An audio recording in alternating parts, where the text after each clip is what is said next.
What's up, YouTube? This is your boy Lou. You know what it is. It's Wrestling 2-1-1. Gonna come at you with a quick video. This is my review of the SmackDown from July 15, 2011. I'm just gonna get my quick thoughts and while I'm going through the show real quick. I'm gonna try to keep this short. You know what it is. Leave video responses, comments, whatever you want to do. Hit the subscribe button. You know you're gonna be entertained by this fucking video. You already know it. So if you already subscribed, thank you very much to my 16 subscribers. I really appreciate you guys. You know what it is. Hope y'all enjoyed this video. Opening the show, we get a Randy Orton promo.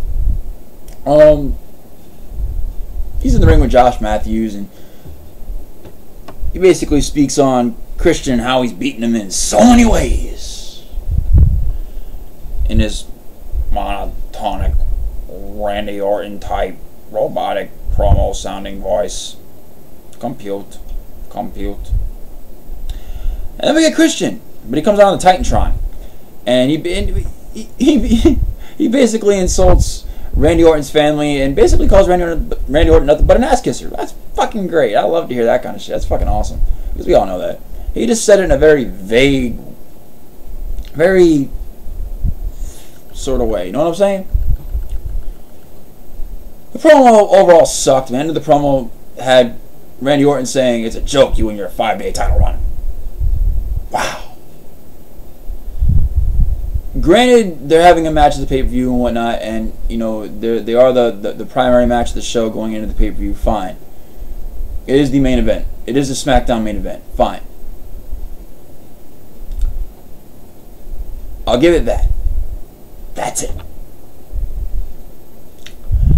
Then we get a video package of Mark Henry and the Big Show. Why? If they're facing face-to-face tonight, why do we need a video package of them? I'm just saying.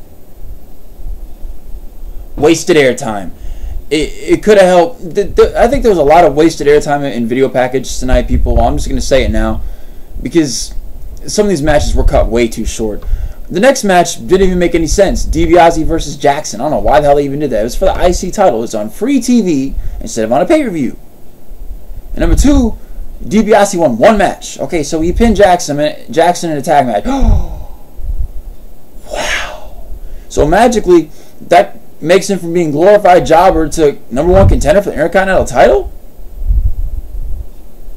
How is anybody supposed to believe that he was going to have a chance? Yeah, he's buried again. Go figure. And he gets buried more backstage by Cody Rhodes after he loses the match. Make him even look worse. When the fuck is he going to go over as a fucking face? Fucking Christ. Alright, god damn it. This is such what bullshit booking this was. God damn. Then we get a Cody Rhodes video package. And I know people, I'm a fan of Cody Rhodes, but at the expense of DiBiase, how much further does Rhodes have to make DiBiase look before he actually goes over Rhodes as a face? I'm just saying, alright?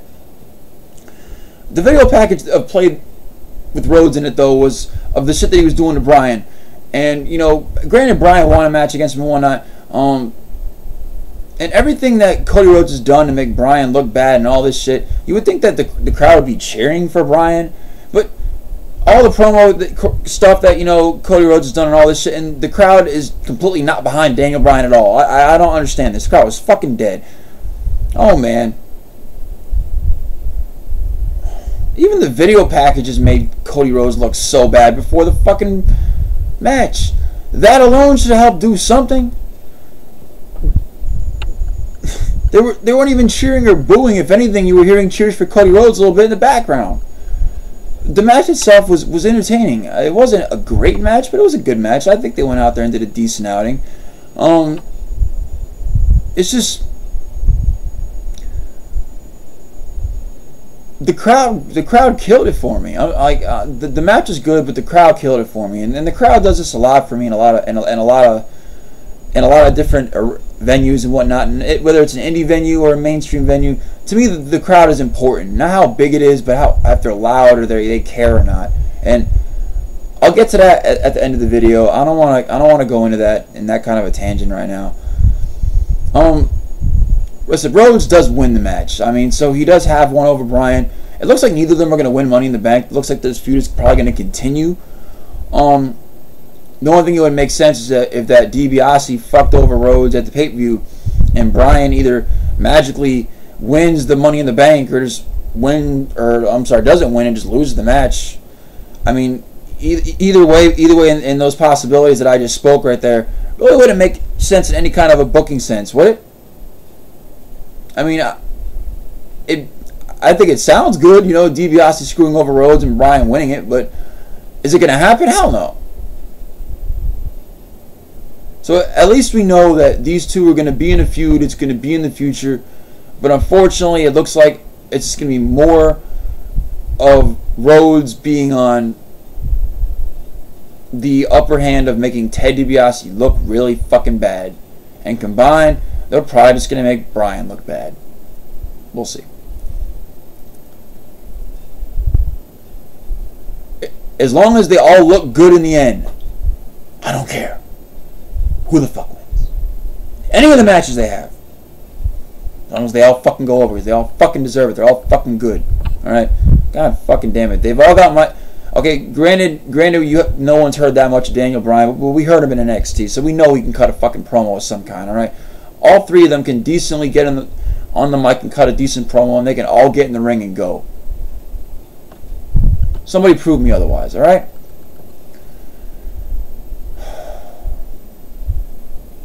We get a Teddy Long segment on the phone promo skit thing in the back, and it's what it was. He was telling at one point the referee to go tell the Big Show and Mark Henry that if they hit each other tonight or confrontate tonight in their whole little meeting they're having to talk about the match and whatnot, they're going to get suspended and they're going to be fined and all this shit and whatever. Then King comes in and thanks him for the match he's having tonight, and then he looks like a fucking complete pansy after that because he's not looking like a big red machine anymore. What a promo. Jesus fucking Christ. Does Teddy Long need to be in a fucking promo? And does Kane look like shit? I'm just asking. And then we get a match between Ray and CM Punk back from when CM Punk was World Heavyweight Champion, where CM Punk beat Ray, and everybody forgot about that match. And I'm glad they did this because it just points over this. The fans don't remember. I'm pretty sure a lot of people don't. And the reason a lot of people don't in the mainstream, the mainstreamers, they say it, side of wrestling, are not going to remember this because they made his title run seem so useless. Hell, he didn't even lose the belt the first time. Like legitimately. He got his ass beat by Randy Orton, Ted DiBiase, and Cody Rhodes, which made Legacy that night. Legacy was formed at his expense, and that's how he lost the fucking title. People remember, the mainstream crowd of wrestling remember that? I mean, because apparently there's a difference between mainstream and internet fans, even though we all have the internet. So this doesn't go out to anyone that has the internet. This only goes to people that don't have the internet, because apparently they're the only ones that would have the answer for this. Just saying. Okay? Then we get a photo shoot with Kylie and Jinder Mahal. At least they're in the show. That's all I'm saying. Then we get a Christian backstage segment where he's spray painting Randy Orton's tour bus. He's like, "Oh, who did this? It was someone who spray painted your bus. I'm not gonna stand for this." And and whoever does this is in big trouble with Christian, brother, because he cares. And, yeah, he cares. Very nice. Then it was a good promo. I liked it. It was funny. Trying to piss off Randy Orton, the Rominator, brother. Then we get Sheamus versus Sin Cara. Wade Barrett was commentating for this match. I have a question. If Sin Cara gets the loudest pop out of anyone on that fucking roster, why isn't he the fucking champ? Randy Orton can't cut a promo. Sin Cara doesn't speak English. What's the difference? I'm just saying. I think he'd be a better champ. He'd be more entertaining. The match, to me, was the best match on the card. I was very entertained by this match. Sheamus looked really good in this match. He dictated, the heel part of the match. And he also let Sin Cara look really good. He was able to work with Sin Cara and do a lot of the things with Sin Cara that I was surprised that he was actually able to pull a lot of the things they did off with him. I really didn't think they were going to be able to do it. I thought the match was going to be really, really bad. I've liked Sheamus. It's just that now Sheamus has proved to me that he can go in the ring with someone that can really go in terms of a high-paced style and work with them.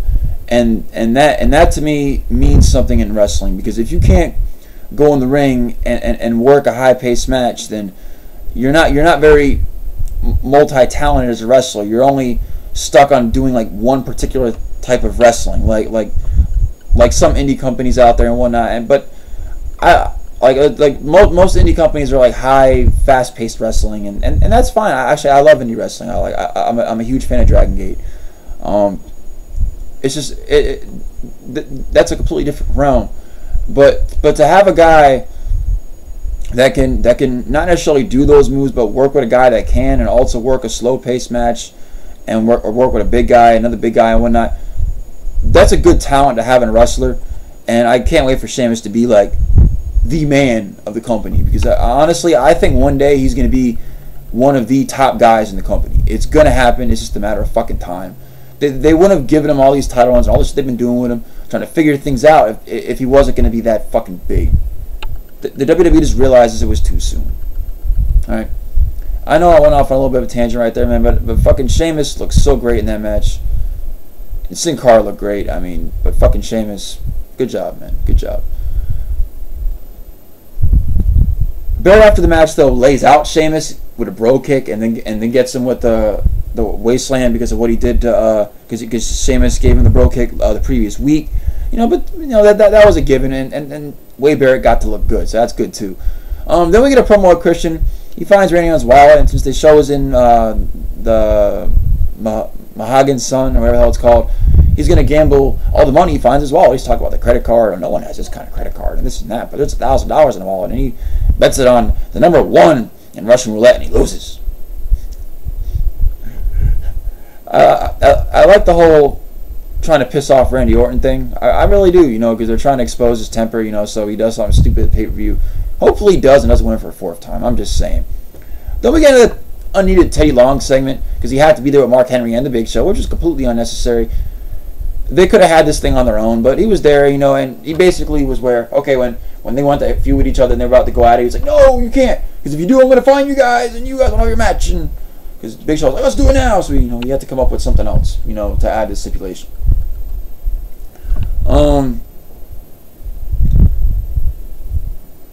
It was good. It did what it needed to do.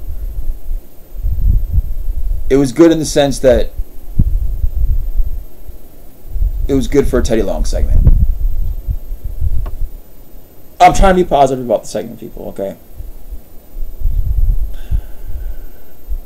Oh, man. The Rosa Mendes versus Kelly match. Rosa Mendes came out with Alicia Fox's music. I do not understand. Kelly wins, whatever. Who gives a fuck? Johnny Curtis, who the fuck is that? Yeah, okay. NXT Season 4. NXT Season 4, I mean, whatever, okay? They make him look like a joke. Eve Torres, don't try this. Whatever. Can't even wrestle. I don't want to talk about the Justin Gabriel Heath Slater match because that's bullshit. They're not even a tag team, or they've been broken up. I think further buries the damn tag team division. I don't need to say anything else. This is fucking crazy, alright? Slater cut a heel promo. Gabriel looked kind of like the face, trying to give Gabriel a push, but it's the wrong fucking time for this. Then we get a Money in the Bank promo. Then we get a CM Punk promo again for leading up into the pay-per-view, which is good. But I hate video packages. It was long, but it was good. Storyline has been the best storyline that we've had in a long time, so that's what's up, and I hope I get what I want. And if people haven't seen the videos, in the description box below, click on the link. Apparently, Booker T says the ratings are going up. If they are, good. I want to see the fucking numbers jump, because I haven't seen them yet. Alright? It's not going to be Kane vs. Orton that's going to do it. At one point, Christian comes out during this match and distracts Randy and makes Randy run around the ring with him, so he couldn't get back in the ring for the 10 count. Therefore, he loses the match. Couldn't lose by pinfall or submission, so whatever. And at the end of it all, he ends up getting Kane with an RKO and bashing him with a chair a bunch of times. Because he has to look good. You know how Randy Orton is. Alright. In my opinion, in terms of the entire booking of the show, going into the pay-per-view, I think the bill was good. It's just I think the show could have been better. I don't think some of the booking was sensible at all. The breaking up of Heath Slater and Justin Gabriel and whatnot. But you people already heard me say what I need to say during the video. But let me know what you people think of the fucking SmackDown this week. Did you like it? Did you hate it? Let me know. Leave video responses, comments, hit the fucking subscribe button if you haven't already. You know what it is. Peace.